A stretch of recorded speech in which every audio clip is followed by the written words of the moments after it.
Hello and welcome to another session on spectrum. We shall continue with the poem. He orders some to dig, some to sing, some to play. The power has gone to his head, and maybe he even considers himself an artist. So he is like, he is being a part of the Nazi party. He has the right to even kill any of these prisoners. So he can go to any extent. He can become at any extreme. So here you can see this a man deriving happiness out of another person's sorrow or suffering. And he considers himself like an artist. He beats the prisoners with a rod like that you have with the policeman, the lathi that the policeman has, just like that. Here he has an iron rod. He grabs at his iron in his belt. So just like the policemen, they have their lathi or that iron rod with them, that baton, just like that. He also has this iron rod, and he beats the prisoners with this rod. And his blue and swings it, and blue are his eyes. See, the guard's eyes are blue in color, again suggestive of the Nazis, because Nazis mostly their eyes are blue, they have blonde hair, and this can be, or this is another coded symbol of Nazi racial ideal. And then there is yet another thing also about this blue eyes. Now it can also mean that his eyes are burning with something very, threatening, very not something that where he has some bad thoughts in his mind, something very crooked, some crooked, cunning, hideous plan is going on in his mind. So this eyes burning or his blue eyes can symbolize something menacing, something troublesome. He's like something, he has something up his sleeves. So the guard's cruelty comes out, really comes out in these lines. He asks the prisoners to work beyond their endurance. They are not given any chance to rest. They have to keep working, and if at all they fail, if at all they are not able to work, they are shot dead. He always wants more and more and more, and he seems to be mocking them with the mention of dancing, as if he asks some to play the music and asks some to dance, and out of this pain they are dancing, not out of happiness. It is not the dance out of happiness or merry kind of dance. It is a dance because if they don't dance, then they will be shot dead. They'll be killed. So they have to dance. They have to dance to their whims and fancies, to whatever the Nazis tell them, whatever they demand of them. If they don't do it, they will be shot dead. Okay, so you see the sadistic kind of nature in the guard. All right, so let's move on to the next few lines. Black milk of daybreak, we drink you at nightfall, we drink you at noon, in the mornings we drink you at nightfall, drink you and drink you, a man in the house, your golden hair Margaret, your ashen hair Shulamit, he plays with the serpents. So see the form of fugue that is repeated here, the repetition, the main theme is repeated again, but with some changes in the lines. Right? Your ashen, look at the earlier stanzas where Shulamit was introduced.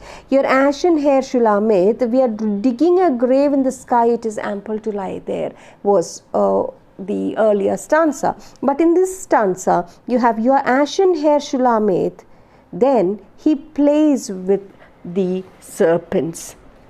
So there is a change in the lines. At the same time, there is the theme again does not change. The theme is repeated, and this form is called fugue. All right, and so this fugue forms, this form always follows the same general order. After the black milk, the poem moves to the Nazi guard who lives in the house. Okay, so it is like that same fugue order is followed. It has a general order. If you look at from the first stanza onwards, black milk of daybreak, then you have a man in the house. Again, then you have black milk of daybreak, then a man in the house. And then you have a black milk of daybreak and a man in the house. See that form? It is repeated and it has the same general order. Okay, and if you look at the next line also, he shouts, play sweeter death's music, death comes as a master from Germany. He shouts, stroke darker the strings, and as smoke you shall climb to the sky. Then you'll have a grave in the clouds, it's ample to lie there. See, so the same theme, the theme is, though the words are rearranged and changed, the theme remains the same. So if you look at death comes as a master from Germany, right? Death comes as a master from Germany. Now what does that mean? So the God here wants the Jews to play the song of death more sweetly. See how sadist he is, how inhuman he is. He wants the Jews to play the song of death that they are going to experience, and that they are being warned about, and that they know that they will soon be all killed, all of them will be killed. They know what is happening, and then this God wants the Jews, who knows that this is what is going to happen to them, he makes them play this the death's the song, the fugue, the note, and he also wants them to play it more sweeter. So this is ironic, right? And how are they going to die? How are these Jews going to die? They're going to die a violent death, right? They are not going to die as like getting old and then dying a natural death. Death is not peaceful to them here. Peaceful to them in the sense that the idea of death itself is violent here. It's not a peaceful death, and therefore this line itself is very ironic, because the God wants the Jews to play the song of death more sweetly, and this idea of violent death, this is ironic. The idea of violent death is not a sweet concept. How can you imagine, or how can you expect them to imagine it as a sweet concept and thereby play the death's music more sweetly, as if they are very happy, wow, we are going to die, wow, and then dance and sing? So it looks very ironic, and it is it shows the saddest, inhuman nature of the Nazis, and through the God, that is. Play death. Now look at another word. Look at the word. He shouts, play sweeter death's music. Play death, that is. Play sweeter death's music. So play death also literally means play the death fugue, or let's do the death dance. Okay, so play death's music has a reference to that. Playing the death fugue means the song of death, and death dance here is a reference to dance of death.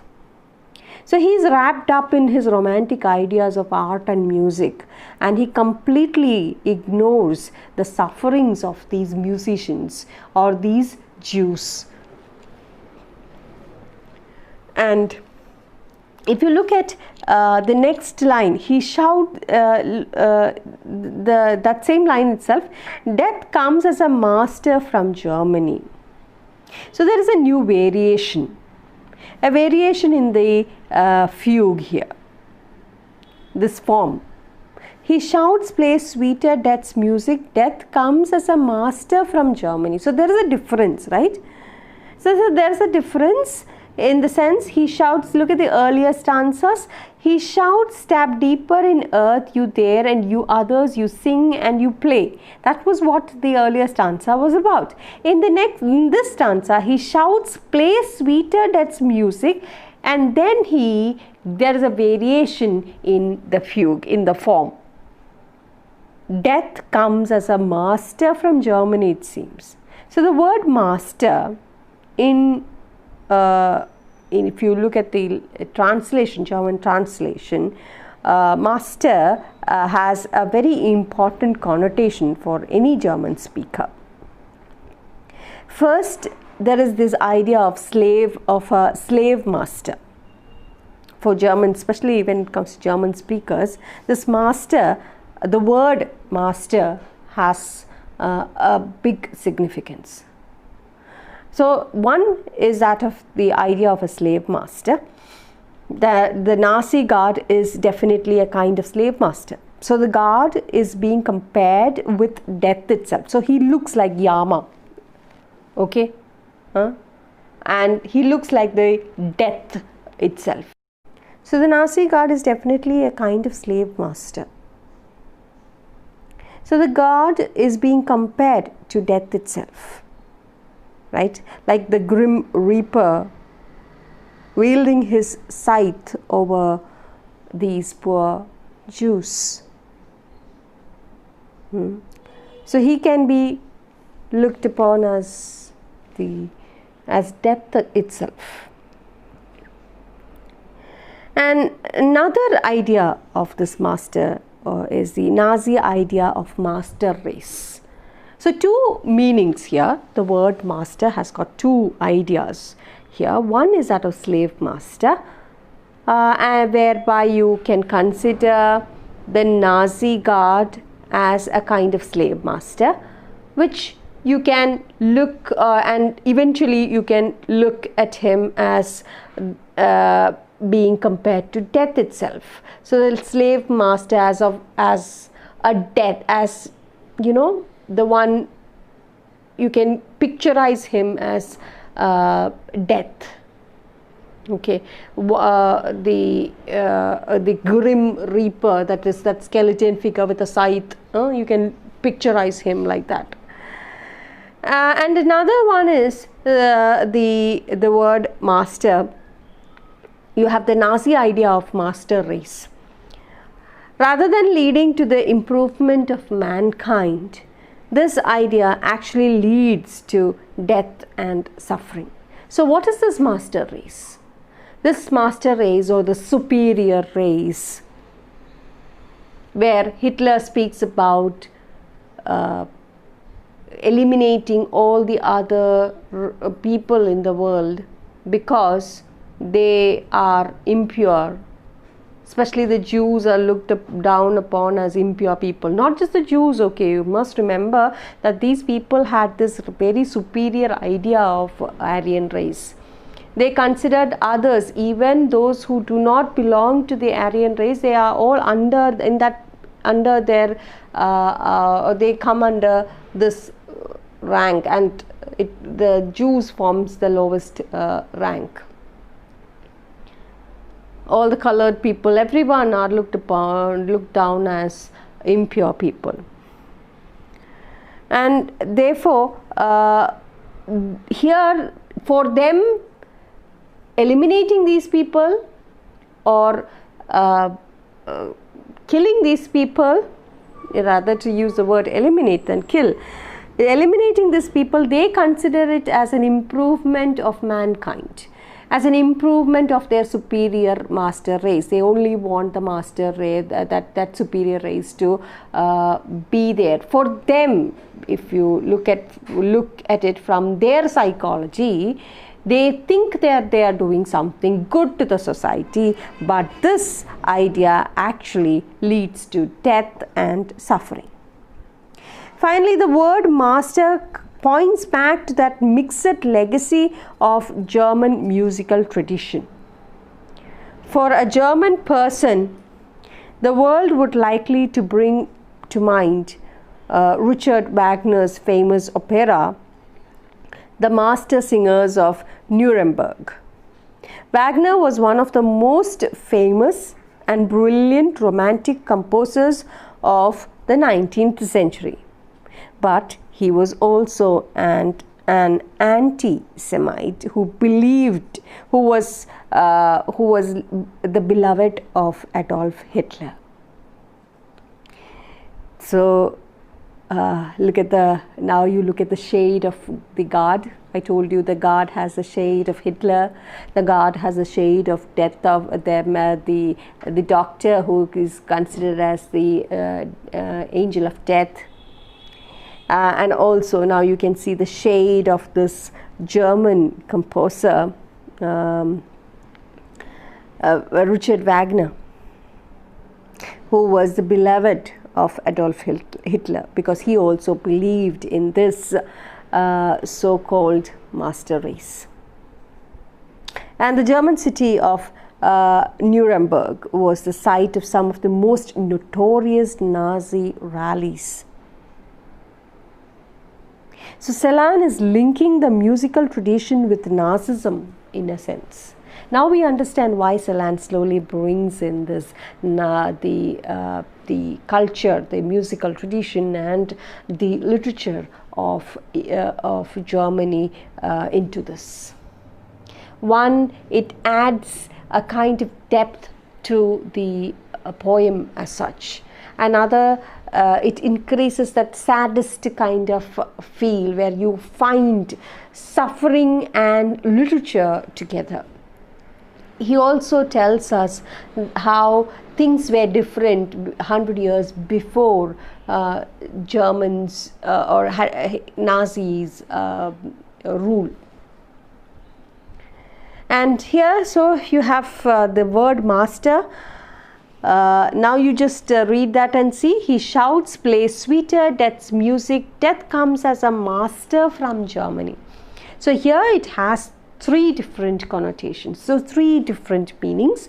One is the Nazi guard that stands as a slave of a kind of slave master, who is the master, and the Jews are his slaves, and he can be given the picture of death itself, and the Jews as the victims that he is going to pry on. Okay, and then you have the master race, which is the Aryan superior race, where they tried to bring improvement of mankind, but which actually resulted in death and suffering. Now they're kind of bringing a solution to or purification of the whole world was this: get rid of the ones who are not Aryans. They believed in it. Even look at it, even the famous composer the world knows of, the German composer the world knows of, that is Richard Wagner, he also believed in this. That's why I told you about the history. I did mention this in the first video in Nomina Foreign, about how the Nazis, their propagandas, and how they made advertisements, and how things were in the newspapers. Slowly they were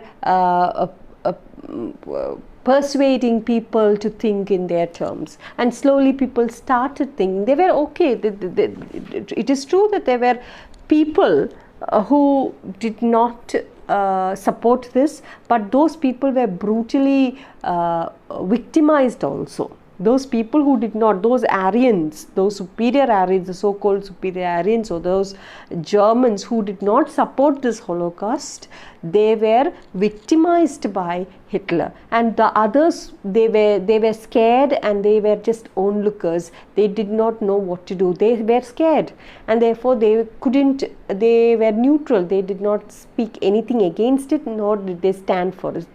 But the majority of the Germans, they believed in what Hitler said, and slowly this kind of, even racism is like that, right?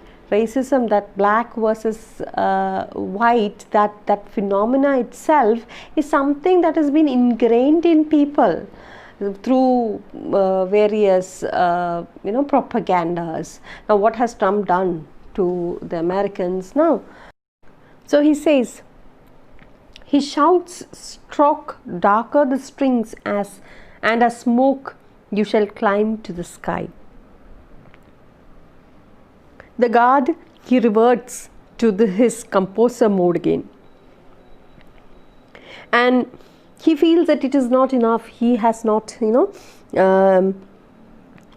he has not critiqued, or he has not embarrassed them enough.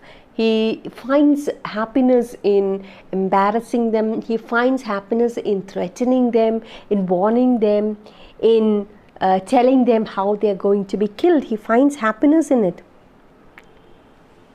So here he really sounds like the cliche of the romantic personality trying to wring every bit of emotion out of music.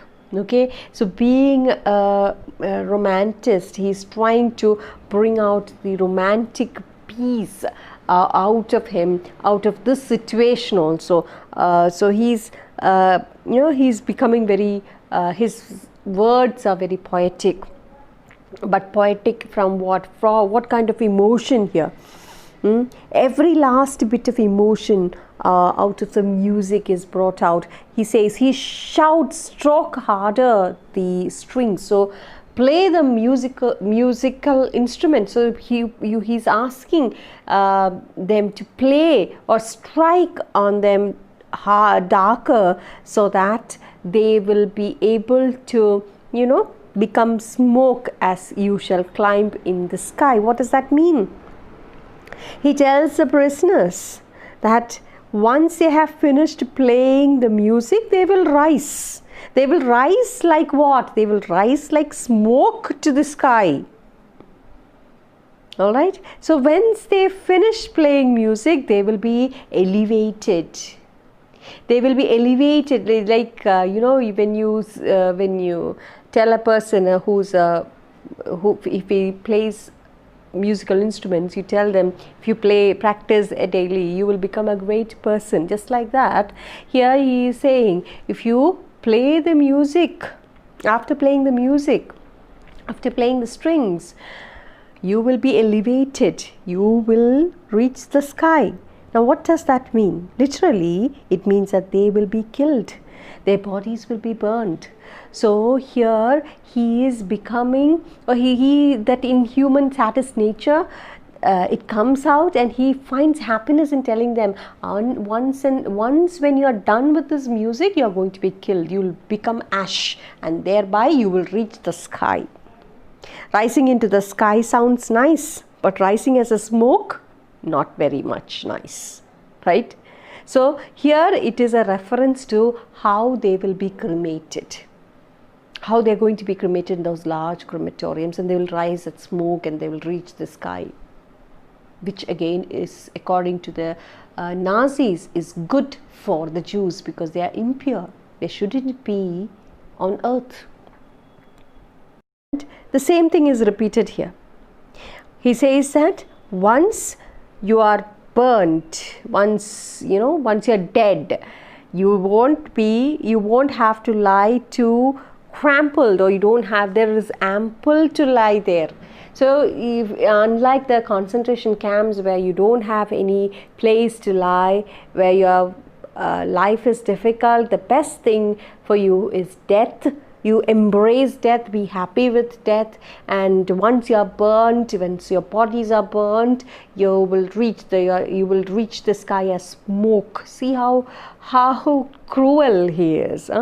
You will reach high up in the sky as smoke, and you have ample lot of space to move around there in the sky. So this this is very cruel thing to say, right?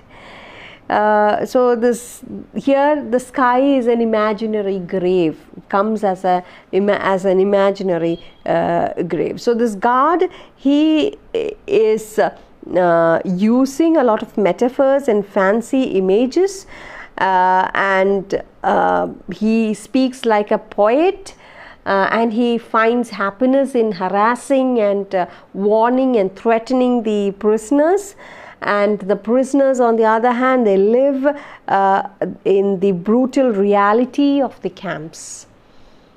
So the two contrasts of lives are shown before you. How the Nazis would live. They live a happy life, whereas look at the Jews and how they live. They lost everything, they have lost their belongings, they have lost their family, their families are killed in front of them, they have to lie in these concentration camp in inhuman conditions, they are living a brutal or they are living a hell of a life. Okay, so we'll stop here and we'll take up the last stanza in the next class. So thank you and keep safe.